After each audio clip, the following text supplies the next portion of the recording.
卡是吧？那个网络是用不了了，是会掉线。哪里掉线？都掉。都掉。那就找一台电脑了。找一台电脑开一下，开一下。那边那台也可以，这那台。哪台？那台。啊，这台是吧？你这个有网啊？是有网。是有的，但是它就是打开网页慢。打开网页慢。说到打开网页慢，我去查了电脑的起涨速率，这里显示1000兆的速率，那么网线和设备应该没有太大的问题。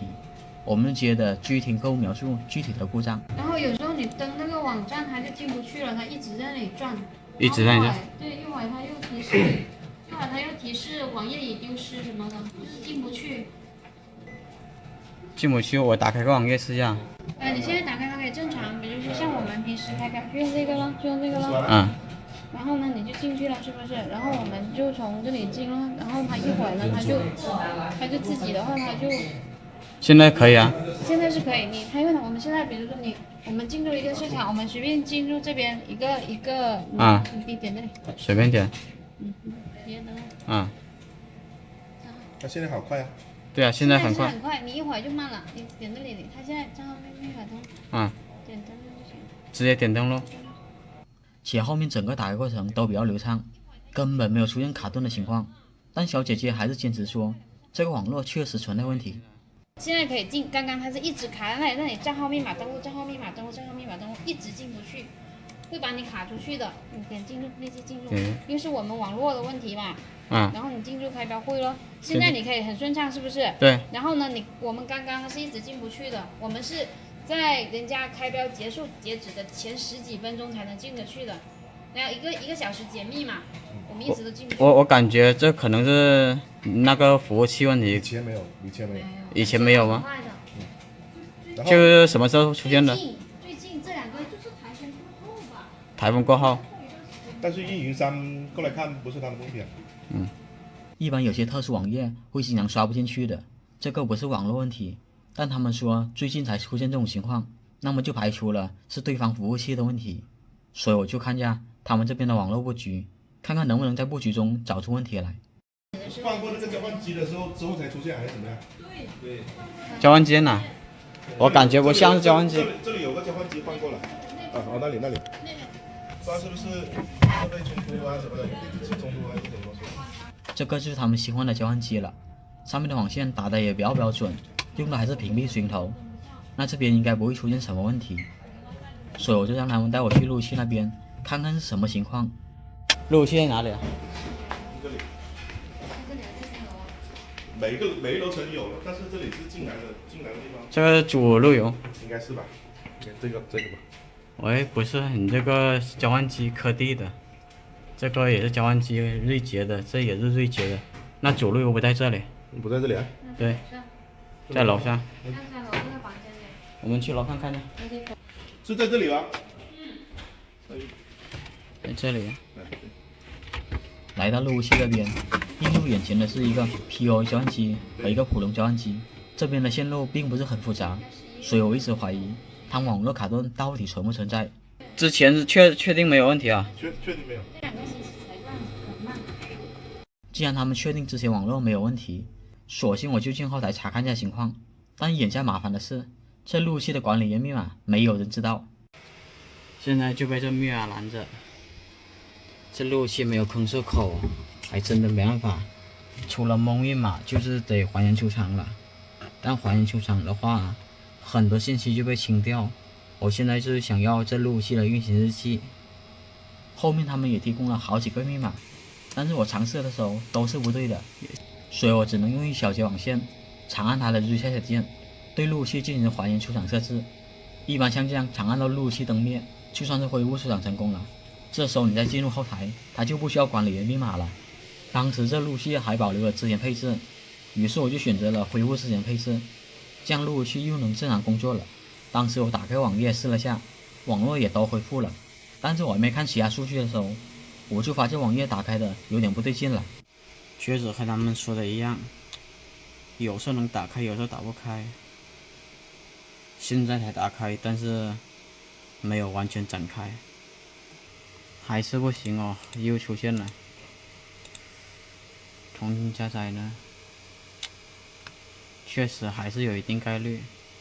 有时候网页能打开，有时候网页打不开，有时候打开的非常快。这就让我想到了之前遇到一个很类似的情况，当时那边的电脑全部中了毒，把全部电脑绘画数拉高了好几千，这就导致有时候他们网页打开非常快，有时候打开非常慢，甚至打不开的情况。所以我马上打开绘画数看了一眼，果然有异常。这个绘画数不对劲，像这种1000多的话它能打开网页，但是一到这边的话，看2000多、3000多、5000多这种话，网页它是打开很卡的，甚至打不开的，这种不对劲了。绘画数低的时候它就能打开很顺利，绘画数高的话它打开网页就打不开了，这种有问题。我这边查一下是哪个绘画数比较高点，我查一下 IP。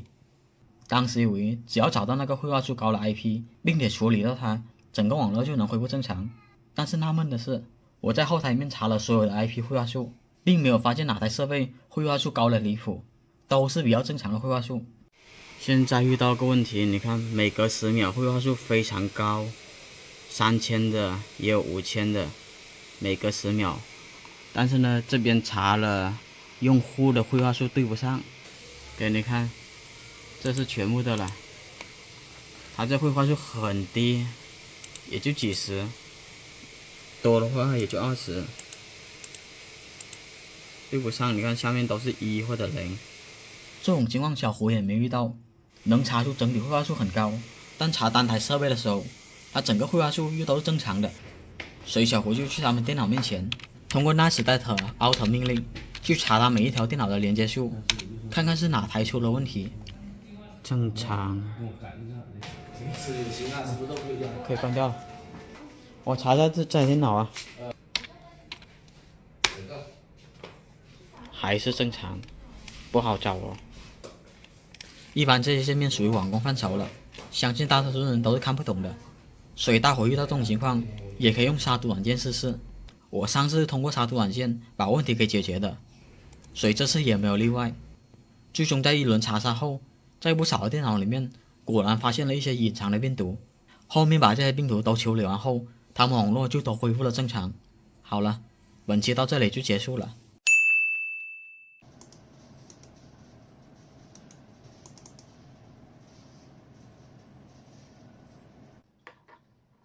这期视频我是做个采集卡的售后的，我怕商家售后没有那么细心，所以我这里专门出一期视频。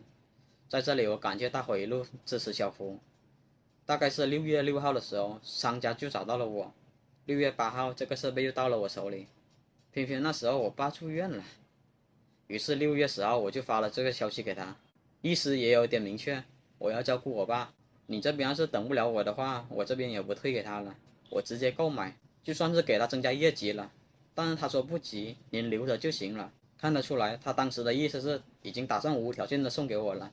大概过了半个月吧，也就是6月24号，我竟然没有催我，于是我就问了下他店铺名称，我想了解一下他的产品，但是我当时还是没有打算推广他任何产品。又过了10天，我直接和他说，你这个设备多少钱，我直接购买了。但是他这句话倒是感动了我，就真的无条件的送给了我。说实话，这客服的公关做的挺好的。我用了这个设备有20天吧，我发现它在工作上确实是挺方便的，不用再背一个显示器过去了。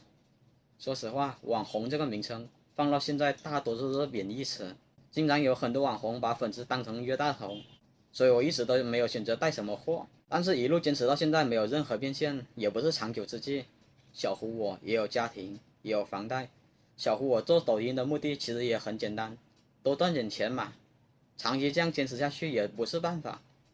我看这个设备用了一段时间，好像也没有什么毛病，于是我就下定决心推广它的产品。好了，废话说的有点多了，这里我和大伙说一下这个设备，你直接插上去是无法使用的，当时我以为插上去就可以使用了，原来要联系商家给你一个 APP 才能使用。用的过程中我发现有些手机就算打开了 APP 也会出现这种情况，就是这样，打开后没有任何的反应。我们要在设置界面里面搜索 OTG 把它打开就行了。要是手机没有 OTG 那就不支持开设备，打开后你再插上去，你会发现它会跳出这个界面来，我们点击4就进来了这个界面。进来后你发现它不是全屏的，你需要在设置里面找到这个强制全屏的开关。这里我和大伙说一下，别看可以这样操作，实际上手机只是当显示器使用罢了，只能观看，无法做到手机控制监控，我们还是要鼠标控制录像机才行。所以大伙也别想它插到电脑上，通过手机控制电脑，它默认是 Type-C 接口。苹果手机的话需要一个转换头才行。好了，这个就是这个设备的使用方法。如果产品上出现了什么问题，可以联系商家解决以及退换货。要是商家不给予解决，可以联系到我这边，小胡会帮大伙处理的。好了，这期小胡我就说这么多了，感谢大伙的一路的陪伴。